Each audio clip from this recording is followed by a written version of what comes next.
I squatted 200 kilograms and then I ran a half marathon with zero training. As you can imagine, this had consequences. Shin splints. They sucked. I was so damaged that I couldn't run, I couldn't jump, and even walking for longer periods of time made my injury flare up. So, instead of just complaining about it, I decided to do something to fix it. I immediately took to YouTube and announced that over the next 30 days, I'm going through some intense self-recovery. No more shin splits, no more pain, just good working shins, as people tend to have. I gave myself 30 days, because everything on this channel needs a deadline apparently. And so I split my healing journey into 3 parts: recovery, strengthening, and then rebuilding. The first part of my journey was recovery, spanning the first 7 days.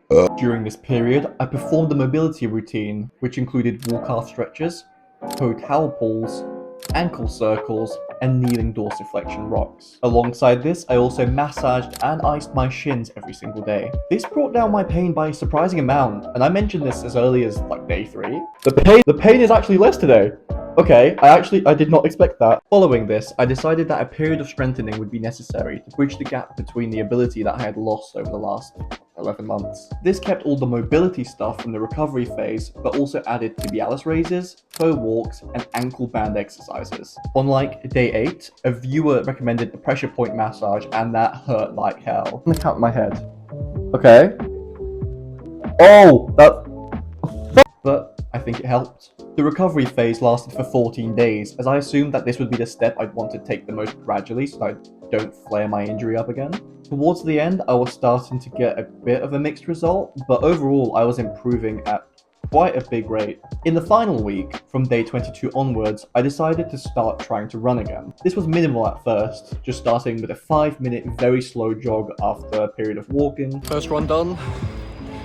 Easy. And over the week, I worked my way up to 10-minute faster runs. But the question remains, did my pain return, or had I completely healed after this period of 30 days? Unfortunately, I still had pain in the end. With that being said, it never rose more to about a 3 out of 10. For reference, I was operating at like 8 out of 10 on the pain scale from just walking before I started any of this. It was so bad that I couldn't even use equipment like the leg extension or hamstring curls because of the pressure it put on my lower leg. I was pretty messed up. Coffee. For this reason, I consider this recovery a complete success. Ultimately, putting all of the unnecessary detail aside, I started with an intense pain, and my recovery program helped ease it by an exceptional amount. I see myself having pain after this process as almost an inevitability, really. I built up my injuries over the better part of a year, and thinking that it would all go away in the span of about a month would be quite naive in my opinion. But since then, I've had yet another intense exam period for the final year of my university course. Do you know the size of a swimming pool? Can you guess the area of my... No.